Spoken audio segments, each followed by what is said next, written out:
This is Sonia Wagner representing PCA families in one of our recordings that capture lived experience and best practice evidence-based learning that assists kinship, permanent and adoptive parents and carers in supporting young people. PCA families has a zero tolerance of child abuse and follows child-safe standards. I would like to acknowledge the traditional custodians of the land and pay respect to elders past and present and express our intention to move together to a place of justice and partnership. Today, we are speaking with Dr. Alberto Veloso, who is a psychiatrist, paediatrician, and practices in Dyadic Developmental Psychotherapy, a form of reflective therapy based on Dr. Daniel Hughes' model where the child, therapist, and family work together, exploring different understandings in a current safe relationship. Dr. Alberto has worked extensively in the foster care system and with children with ADHD or ASD, and has supervised teams working with children's mental health needs at Headspace. So welcome, Dr. Alberto. You're very well qualified. Is there anything else you'd like Thank you to so much. share about yourself? Thank you so much, Sonia. I just want to say it's been wonderful to discover the PCA Families organisation and the work that you do, because it really aligns with what we're doing, which is supporting parents and carers to look after their kids. Yes. So it's a real pleasure to be here. Oh, good. Thank you. So I understand your focus is on the family, sort of distinct from that individual therapeutic space and counselling. So can you tell us a bit more about that? One of the drivers for creating our service Relational Minds and the work that I do now, that I'm focusing on now, Hmm. is that I used to practice a lot as an individual practitioner, as a psychiatrist, and also my colleagues were psychologists and other therapists. And we would always have this problem where it's like treating the kid on their own seemed to not get much traction. And we'd always get frustrated because we wish someone would work in the family. So that Hmm. was one. The second thing is, in all of our training and in the psychiatry industry, people always say it's the relationship that heals.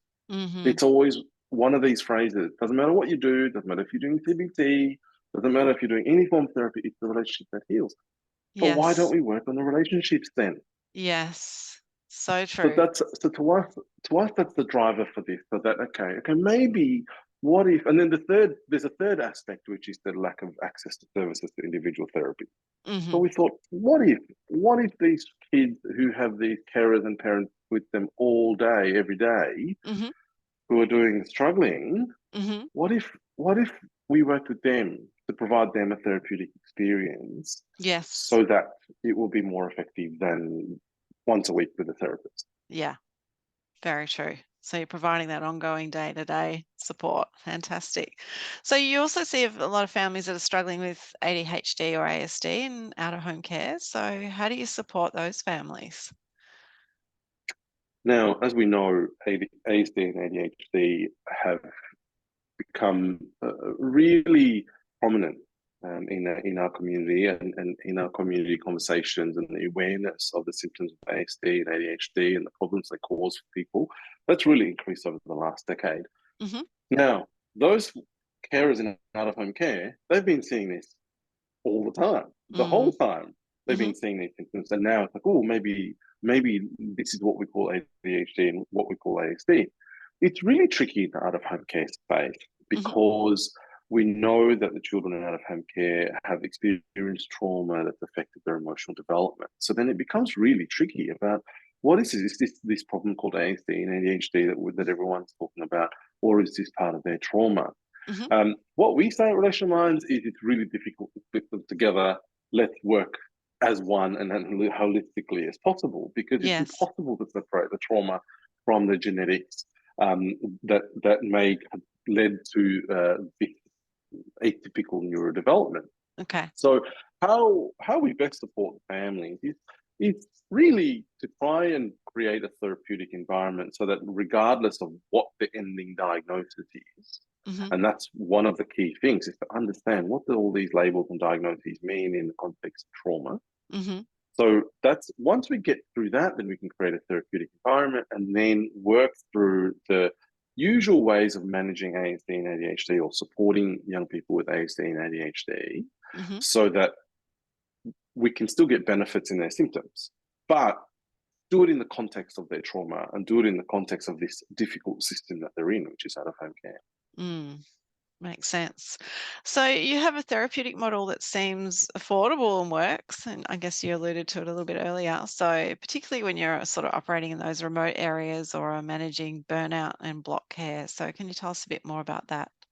It's definitely something that a number of people feel at various times. So yeah.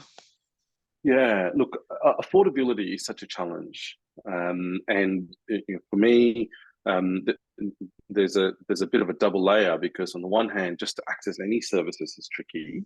Mm, Being able to use, being able to access things like NDIS funding, which is very reliant on specific diagnoses, and of course, lots of people in out-of-home care won't qualify for a diagnosis of ASD or individual or intellectual disability, and they won't get that funding at this point in time. ADHD isn't one of the diagnoses that gets funded by NDIS. mm, So affordability becomes really tricky. One of the ways we've tried to manage that is to create a team.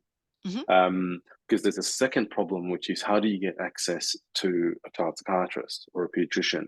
hmm So I work in the regional town in Mildura, and as the child and adolescent psychiatrist in the CAM system and the headspace, but hmm also with our office in relation to minds, the problem there is to get into even a GP can take weeks and weeks. mm, To get into a pediatrician is 6 to 12 months, hmm and then there's costs involved. So we've had to really try to get inventive, and we've tried to hold a policy that says that finance should not be a reason why mm, a family can't get care.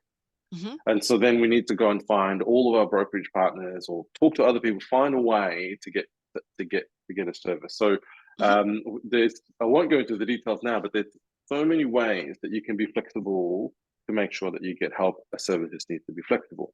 hmm Now, why is that? Why is flexibility important? Because we talked about burnout and block care. hmm Um, one of the things that I've been really trying to promote and understanding of recently, as you know, we've had a conversation before. One of the things I try and do is to translate the science for parents. hmm And one of the really key areas that I've been trying to send a message out is about caring for a carer's brain. So we talk hmm about how a child's brain is emotionally driven, and then there are logical systems that don't function for that child. hmm Guess what? Parents have the same mammalian brain too. Yeah. And just like we accept that the child's brain who responds to trauma will work much more emotionally, much more protectively, much more rigidly, if a carer has experienced a lot of trauma from the child, hmm guess what will happen to their brain? The hmm same reaction happens, hmm right? So understanding those systems is really important. For example, um, a parent's brain hmm normally wants to be near their child, hmm right? You Yes. want to go to your child, you want to be Yeah. with them. There's something about that relationship that brings you joy, hmm right? And you want to Yeah. be near in their proximity. hmm If you've had difficult experiences for long enough, hmm that part of that system in your brain will shut down. hmm And so I'm going to ask some of our listeners to think about times where, for some strange reason, you don't feel like you want to be your child or near your child anymore, hmm or you don't feel like you feel happy in the presence of your child, or you don't feel joy in the presence of your child. hmm Your brain then starts to automatically think negative things about the child, hmm right? Yeah. I've seen carers, I've met with carers who say that when the child walked in the room, they have to stand up Oh, wow. because they feel so defensive just in Mm. case something might happen. No, Oh, they love wow. their child. Yeah. They've never stopped loving them. Yeah. But there's something happening in a parent's brain that they hmm can't help. And we don't acknowledge this enough, hmm right? We Yeah. don't acknowledge this. And why? Because it's the carer and the parent who just have to keep hmm going to try and find support, keep going to try and find organized services, get them to appointments and hmm feed them and hmm manage all the other children in the house, Yeah. right? Yeah. This is something that we need to acknowledge. Now, there's one other thing. One of the last systems that will fall apart for a parent hmm is their executive functioning system. So, hmm how many of our permanent carers and adoptive families hmm suddenly feel like I've got ADHD? I can't remember things anymore. I can't seem to get myself organized. Mm-hmm. When I used to be able to do that, right? Yes. So, and this ties us back to that ADHD question, because certain things that those kids have gone through have affected the development of that part of their brain that's in charge of Mm-hmm. ADHD. The same thing can happen with a parent and a Mm-hmm. carer. So it's really, really crucial that we make things affordable, that we provide support for the carer, Mm-hmm. try and take the weight off the carer's shoulders so that they can focus on the work of Mm-hmm. building relationship and building connection with their child. Mm-hmm. I think that's the challenge for the industry, right? Mm-hmm. Because for so long, our carers and adoptive families have had to do everything, Mm-hmm. right? Yeah. So many of our families experience that as soon as child protection have closed, suddenly you're out in the open water, Yeah. sometimes with no raft. Something escalates. Yeah. And the stress that comes with that. So it's Mm-hmm. really important that we acknowledge that that parenting brains can also react in a traumatized way. Mm-hmm. It then leads to what DDP calls blocked care, Mm-hmm. and the answer to it is self-care and support. All right. Yeah. Just Mm-hmm. like what we always say to our carers is, if you build connection with your child, their brain will start to repair, those logical systems will start to kick in. You've got to do the same to yourself. Mm. But Mm-hmm. my experience of carers, Sonia, has been that Mm-hmm. they tend to not be as good at putting themselves first. Absolutely not. Um, Yeah. in fact, I mean, it needs, sometimes they get told 100 times to put themselves first, and even that's not enough. Yeah. And I think also that kind of message almost becomes offensive at times because you're just so time poor, right? It's like, how am I going to make time for myself? Yeah. So That's it's how right. do you do it? Yeah. Yeah. And in the end, what we want to do is to prevent burnout and to prevent ruptures that Mhm. are terminal for the parent-child relationship or the adoptive relationship, Mhm. or the permanent care arrangement. Mhm. And it's something that we really need to acknowledge, because as we've talked about before, I've seen parents who've had the kids for 15 years, Mm.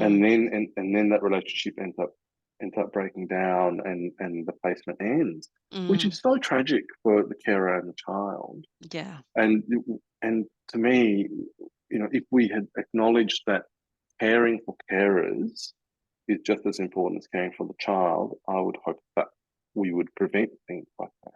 Mm. But of course, there are a Absolutely. few other things that come around it, isn't it? There's funding, support, there's access to services, and so what Yeah. we're trying to do is trying to solve as much as we can in our little drop of the ocean.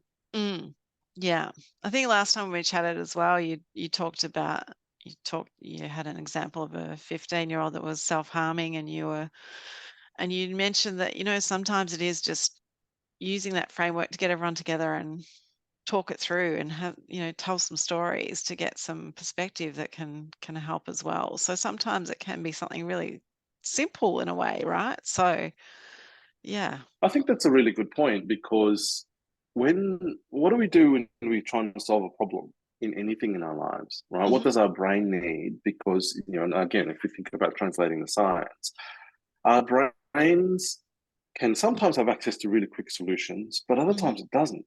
Mhm. Right? Sometimes we really can't, whether it's a financial problem that we have or some other problem that we have, Mhm. our brain can't come up with a solution. So what do? Sometimes we sit down, we having a conversation with someone to just nut it out, and so I work with a lot of Indigenous communities, Mhm. and the yarning process Oh. with the Mm. Aboriginal people is, I can honestly say, one of the most helpful ways to solve a problem, Mhm. right?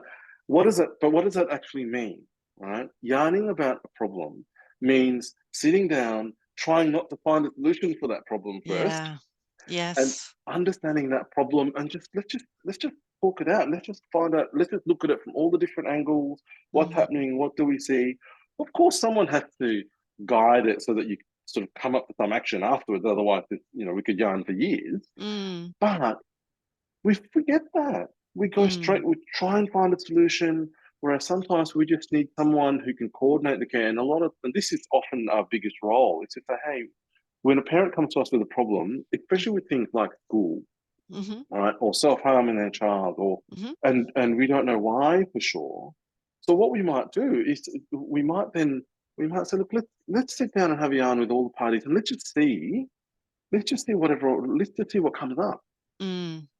right? Mm-hmm. And then Yes. after that, we can try. We usually, I might also say almost without fail, that there'll be one step that we can do next, which will then lead to another step.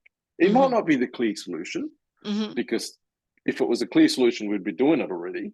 Mm. Um, but that process of understanding it. So, for example, when we talk about um, issues with school, and this is a really common Mm-hmm. Oh problem yeah. that Mm-hmm. that our permanent care adoptive families will have, and this frustration that that our school system doesn't take into account Mm-hmm. brains that are atypical, and their expectations are the same, and there's not enough teachers around or supports around.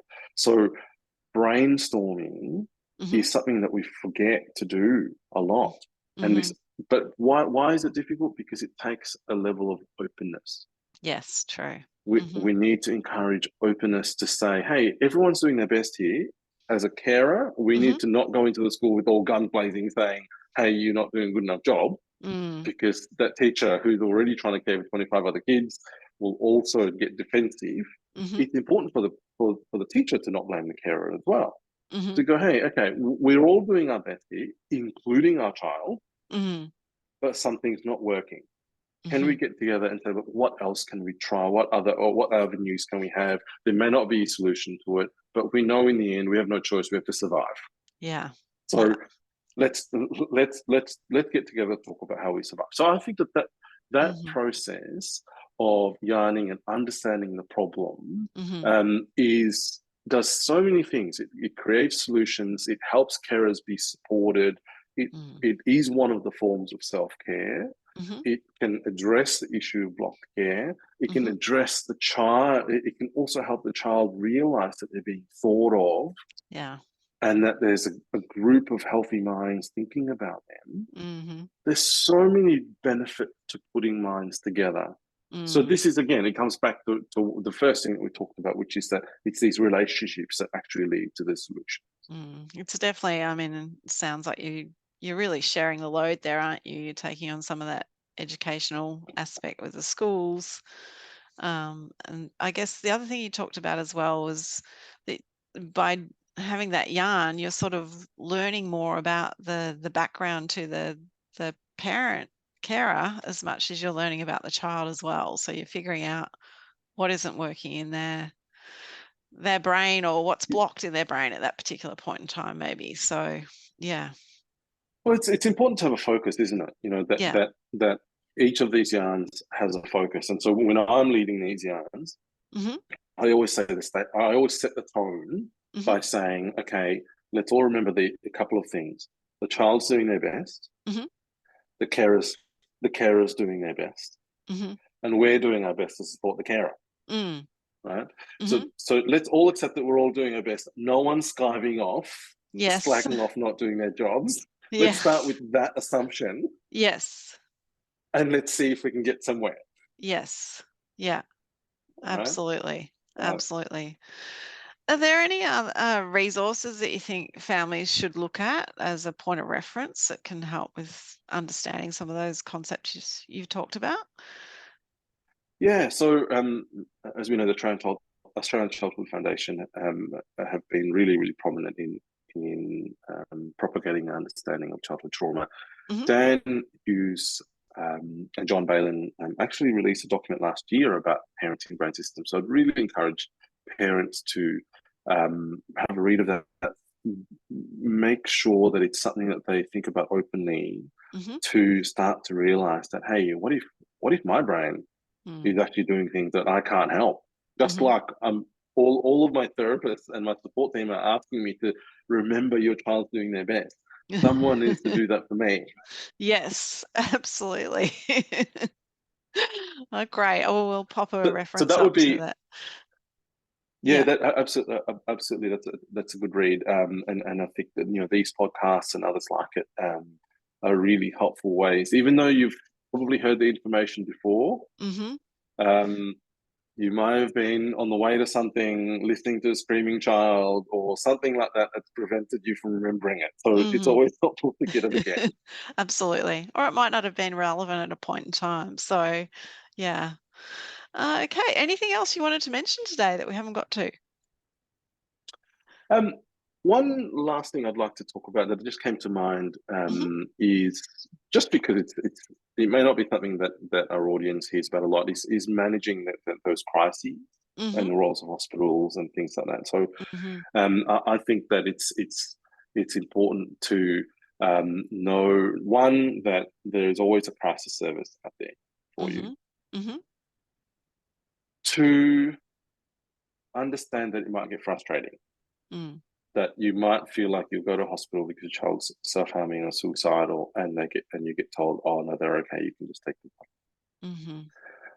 This is where those openness and those yarns go, okay, let's help me understand why this is happening, right? Mm-hmm. Now it's really hard to do that in the moment because you're Mm-hmm. really worried about your child, right? Mm-hmm. Um, but it's important to know that um, there are systems out there. So, for example, one of the things that often gets asked about is a hospital system or a hospital inpatient admission. Mm-hmm. Um, it's something that I've worked in inpatient hospitals a lot, and it's something that we really would like to be able to provide to families as a respite or as a break, but there are lots of issues that come with it. Mm-hmm. Because unfortunately, because of the resources and the way things are working, sometimes it's not actually that safe a place. Mm-hmm. And that coming and I've seen lots of young people go into units and come out in a worse condition, Okay. or finding it. It's that transition from that environment to home that can be really difficult. So Mm-hmm. I think that one of the things that I I advise all of the families that we work with is that number one, always maintain your safety, Yeah. right? And Mm-hmm. it's okay to go to hospital and sit in the emergency department for 7 hours if that's what's needed to bring your Mm-hmm. child's regulation back. Mm-hmm. In fact, I would rather do that than put the kid in hospital, Okay. Yeah. right? Yeah. I'd rather do that more times.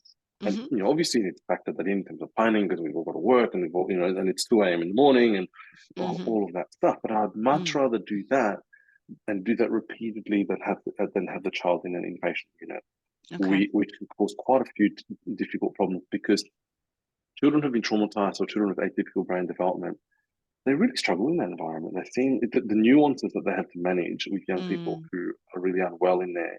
Mm-hmm. It's hard enough to manage their relationships at school. Imagine, Mm. in an intense cage Mm-hmm. with really unwell people. Yeah. So Mm-hmm. that's the way I like to put it. Is that sometimes that it's okay to use the emergency department in that sense. Mm-hmm. But the purpose is to change the environment so that your child's regulation systems come back online. Okay. Um, Yeah. so that's probably one of the important messages, just from a doctor Mm. perspective and from a hospital perspective, that Mm-hmm. you often won't hear about. But if obviously if there's opportunities for Mm. conversations about this, we can always be more open to it. So I guess you're saying, again, it is about the relationship again between two people, isn't it? So if you're spending that time, waiting at the hospital, but you're actually self-regulating and I guess helping the child to self-regulate as well. So everything does seem to come back to the relationship, doesn't it? So That's right. yeah. And the message to your child is, I don't blame you for wanting to cut yourself. I don't Hmm. blame you for wanting to die. Again, this goes back to those brain systems, right? Because Mm. these are two things that a parent's brain Hmm. might really struggle with. Oh yeah. Yeah. Yeah. It's really hard Yeah, because you to just want to say, want to be stop. near your Why are you child. doing this? Right. That's right. Instead of I understand it. Really So hard. yeah. Yeah. That's right. But that's the Yeah. message. The message is that, I don't blame you for this, and we're going to do whatever it takes to keep you safe. Mm. Right? And if I Hmm. have to sit here with you for 5 hours, that's exactly what we're going to do. Mm. Right? Yeah. And yes, the other services, the doctor or the mental health practitioners might have other suggestions, other things to say, but that's Mm. on top of what we're already doing because I know that you and I are going to keep each other safe. Yeah. I guess that's sending a lot of other messages. I value you, you're important, all those things. So, That's right. yeah. It takes a lot of self-regulating though, Yeah. Yeah. to get to that point. And that's where, I then need to acknowledge that that might not be easy to do on your own. You might need Mm. to recruit other people. Hmm. So Yeah. yeah, so I think there's, you can see the layers. Yeah. Yeah.